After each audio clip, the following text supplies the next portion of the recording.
Swayam Prabha. Digital India. Educated India.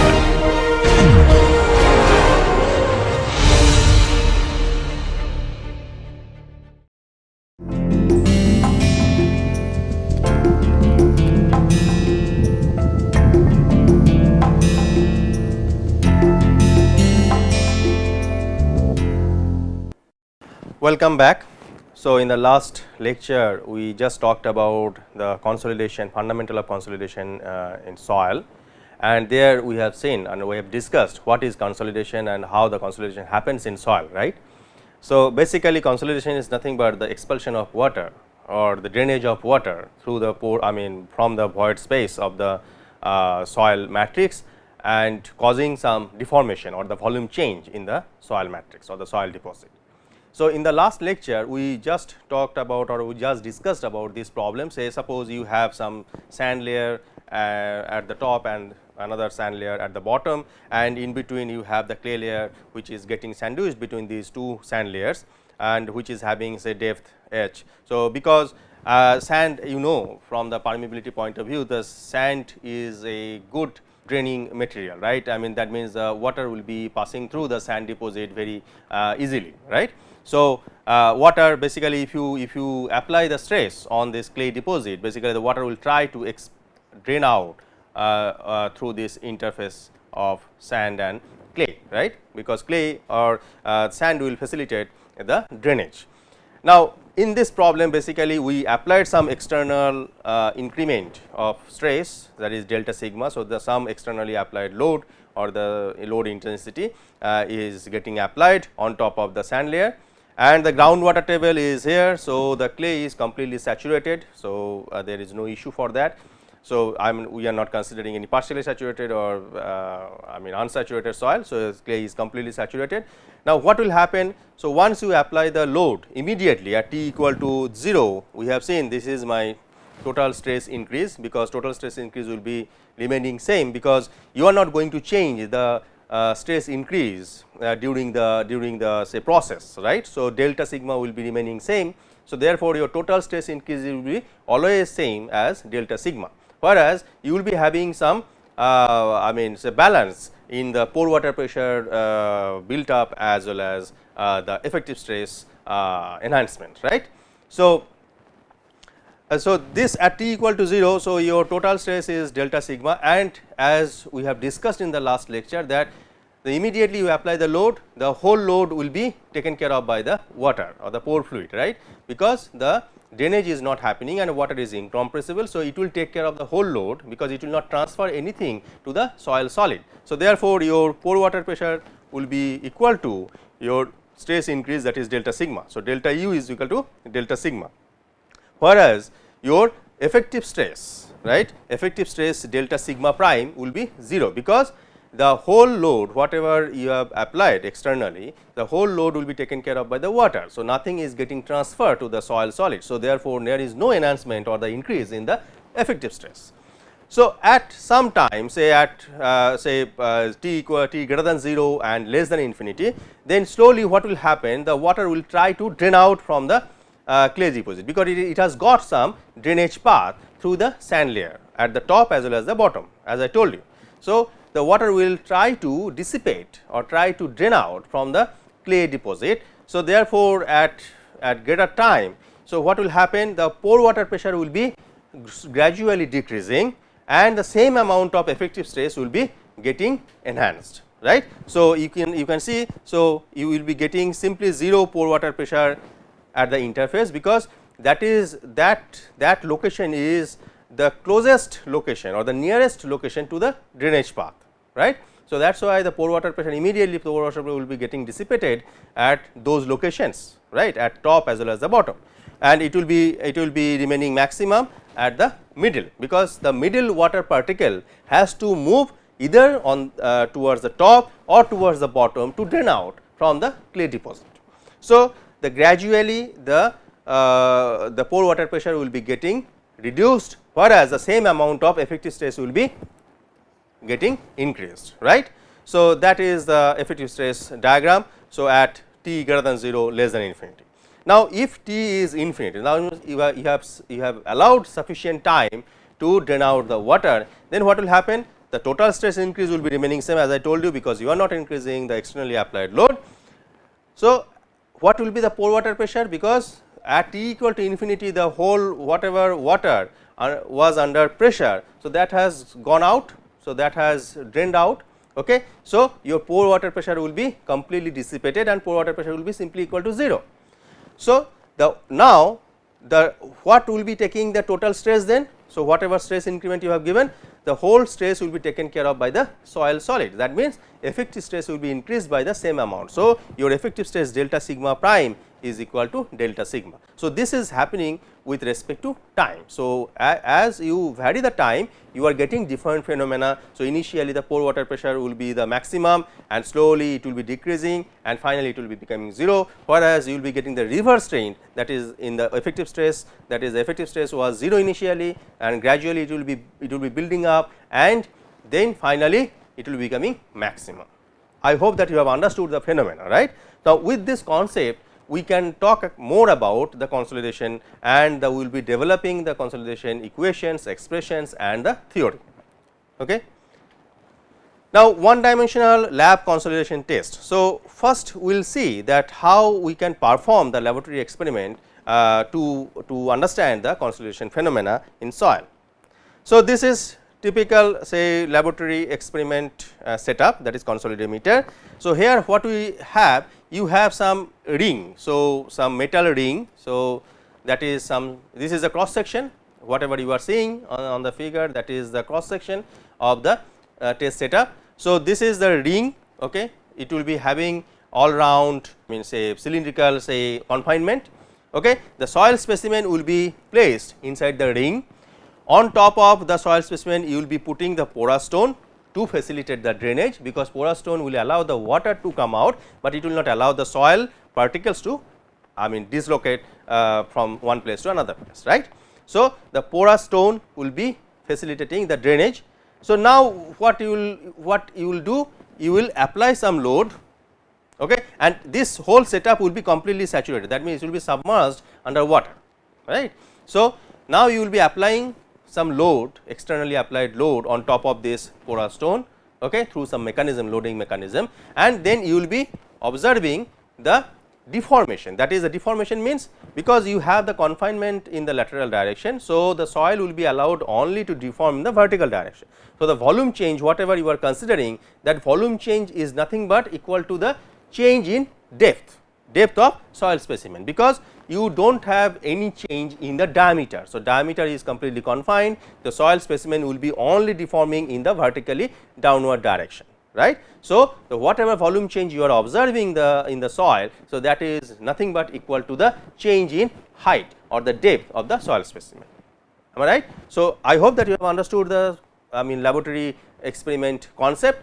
So, now in this basically we are applying some load, right, on top of this, and we are observing some height deformation or the reduction in height, right. So, delta H. So, these two things we are observing, and then based on that we will be developing the theory, and we can find out that after certain time what will be the deformation, or at different stress increment what will be the deformation. So, this phenomenon is very important, right, for designing any kind of structure on the clay deposit or the saturated clay deposit, because you want to know, say if I apply or if I construct some building, right, on top of some clay layer, you want to know that how much will be the settlement of the foundation, the consolidation settlement rather, how much will be the consolidation settlement of the foundation. That means, you are applying some you are constructing some building. So, that will apply some externally applied load, and after say 10 years or 12 years or 20 years depending on the clay deposit,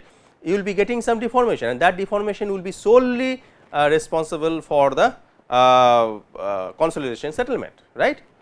So, now the specimens are usually 64 millimeter. So, these are all standards. So, specimens are usually 64 millimeter in diameter and 25 millimeter thick, right. Thick means the depth or the height. So, load is applied on the specimen, as I told you, externally applied load will be applied, the specimen is kept under water during the test, it will be completely submerged, that means you are considering completely saturated condition. So, whatever water will be coming out from the soil matrix. So, I mean there will be no change in say air voids or something like that, right. So, whatever volume change you are getting, that is due to the expulsion of water. Each load is usually kept for 24 hours. So, this is pretty time consuming experiment. So, you apply the first load and you wait for 24 hours to deform, because you have to consider 0 to t equal to 0 to infinity, right. So, infinity is so called 24 hours almost. So, after that you will be getting complete dissipation of say pore water pressure, and whatever enhancement you will be getting, that will be happening in the effective stress, right. So, after that the load is usually doubled. So, that means whatever load you applied initially, now you are doubling the load, and then you observe the same thing, that how much will be the deformation. You wait for another 24 hours and then you see.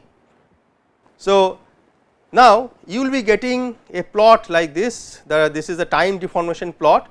Now, you see the deformation is plotted on the y axis and time is plotted on the x axis, that is semi log plot. Okay. In this plot you are seeing that you are getting some S curve, right, some nonlinear curve. So, S type of curve. So, in stage 1 basically that is nothing but your initial compression. So, you apply the load, okay. Immediately after that you will be observing some initial deformation or the initial compression, right. So, that already we have discussed, right. Now, in the stage 2 basically this is nothing but your primary concentration. At that period basically your water is draining out. At the initial compression your water will not get enough time to drain out from the soil matrix. Whereas, in stage 2 when the primary consolidation is happening, that means you are allowing the water to drain out from the soil matrix. So, that means the whatever deformation you are getting, that is due to the change in void volume. Okay. In the stage 3 basically this is you are getting secondary consolidation. Even after t is equal to infinity or 24 hours, still you will be getting some amount of settlement, though that is not very significant amount, but you will be getting still some deformation in the soil matrix, because you will be getting some reorientation of the or the plastic orientation of the matrix. So, I mean soil fabrics. So, we will see that. So, stage 1 initial compression, which is caused mostly by preloading. So, immediately you apply the load, you will be getting the initial compression. In stage 2 this is the primary consolidation, during which excess pore water pressure is gradually transferred into effective stress, as we have discussed so far. And in stage 3 secondary consolidation, when some deformation of the specimen takes place because of the plastic readjustment of soil fabrics. So, that means you whatever soil fabrics or the soil particles you have, though you will be getting some plastic readjustment, that means that will not come back again, right. So, due to that you will be getting some secondary consolidation. Now, we will be seeing some void ratio, we will be trying to plot the void ratio versus pressure plot. So, void ratio, we are talking about void ratio because the volume change, whatever volume change you are observing in the consolidation phenomena, that volume change is solely attributed to the void ratio, I mean the change in void ratio, right, because you do not have any change in the volume of soil solids, because soil solids is fixed, the volume of soil solids is fixed. So, you can only play with the volume of voids. So, if you play with the volume of voids, obviously that will ultimately reflect to the change in void ratio. So, we will just plot the void ratio versus pressure, and so that we can see that how the I mean void ratio will be getting reduced with the increase in pressure. So, let us try to first develop or establish the relation, and then we will be plotting that. So, it is necessary to study the change in void ratio of the specimen with pressure, because it is very important, because that will give you that how much change in volume is happening, right, in the matrix. So, ultimately you can correlate that thing with the settlement of the soil, consolidation settlement, and that is very important for designing any kind of structure, because you want to know that how much your foundation will settle due to consolidation. Okay. Okay. So, the first one, calculate the height of solids, that is Hs. So, Hs is nothing but weight of solid divided by the volume, as well as this is, so I mean A is the cross sectional area, Gs is the specific gravity of soil solid, and gamma W is your unit weight of water. So, A into Hs is nothing but the volume of solid, right, and Gs into gamma W will give you the unit weight of solids. So, Ws by A into Gs into gamma W will ultimately give you Hs. Okay. So, we can write further Ms by A into Gs into rho W, where Ms is the mass of soil solids and A, as I told you, it is the cross sectional area. Okay. So, now in the second step, calculate the initial height of voids as, so initial height of voids, that means before applying the load what was the volume of, I mean height of voids. So, height of voids is nothing but the volume of voids, am I right, because as I told you, you have the lateral confinement. So, if you say some volume is getting changed, that change is solely due to the change in the height, not in the radial direction, because radial direction you do not have any deformation, it is completely confined through the ring, am I right. So, calculate the initial height of voids as Hv, okay, that is the initial height, is equal to H, that is the initial height of specimen, okay, minus Hs. It is as simple as that, because Hs is nothing but the height of solids, and initial height of the specimen, say if I have, this is my say specimen, okay, and this is my say height of voids, and this is my height of solids, and this is the total height, initial height of the specimen. So, Hv is nothing but H minus Hs. Okay. Now, in the third step, calculate the initial void ratio E naught. So, initial void ratio when we are talking about, so that is nothing but Vv by Vs. So, Vs is not going to change.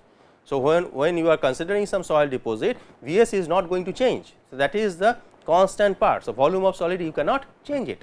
Okay. You can only play with the volume of voids. Okay. So, E naught is equal to Vv by Vs. What is Vv? Vv is the initial volume of voids. What is that? Hv into A. Hv we have calculated in the second step, right, just now. So, Hv into A is nothing but the Vv, whereas Hs into A is nothing but Vs, am I right. So, from this we can get E naught is equal to Hv by Hs. Okay. So, your volume of voids by volume of solid is nothing but your void ratio. Now, it is equal to your height of voids divided by height of solid, because you do not have any deformation in the lateral direction or the radial direction. So, in the fourth step, for the first incremental loading sigma 1 which causes deformation delta H1, calculate the change in void ratio. So, that means now you are, so this whatever we have calculated so far, those are the initial things or the initial parameters. Now, you are applying some incremental loading sigma 1, and due to that you are getting some deformation. Deformation means only in the vertical direction, only in the longitudinal direction, say that is say delta H1, say that is only in the height change or the change in height, right. So, delta H1 you are observing due to the application of externally applied load sigma 1. Therefore, you can calculate the change in void ratio. So, now what will happen once you apply the load? So, I mean pore water pressure will be, I mean the pore fluid will be getting dissipated, and ultimately you will be getting some reduction in volume or the change in volume, and which is basically due to the change in void ratio. So, the delta E1, that is nothing but the change in void ratio, will be equal to delta H1 by Hs, right. So, Hs was your volume of solid. So, the change in void ratio is nothing but delta H1 by Hs, okay. So, from the definition itself. So, it is important to note that at the end of consolidation total stress sigma 1 is equal to the effective stress sigma 1 prime, already we have seen, right. So, ultimately at t equal to infinity your effective stress must be equal to total stress, because you do not have any pore water pressure which is getting built up in the matrix, okay, because the whole I mean stressed or the pressurized water will be going out or the draining out from the soil matrix. Now, in the fifth step, calculate the new void ratio after consolidation caused by the pressure increment. So, therefore, E naught was your initial void ratio, and after your application of sigma 1 you have got some change in void ratio delta U 1. So, E naught minus delta U 1 is nothing but your changed void ratio or the new void ratio after application of your externally applied load or the load intensity sigma 1. Okay. Now, for the next loading sigma 2 which causes additional deformation delta H 2. Okay. So, what is the thing, initially you have some parameters, now you have applied sigma 1 and you have observed some deformation or the change in height as delta H 1, and because of that you have got the change in void ratio as delta U 1. Now, after that and then you have allowed some t equal to infinity, I mean so called say 24 hours or whatever, and then you are going for the next increment of load which is say sigma 2. Because of that you are observing some change in height is delta H 2. So, the void ratio at the end of consolidation.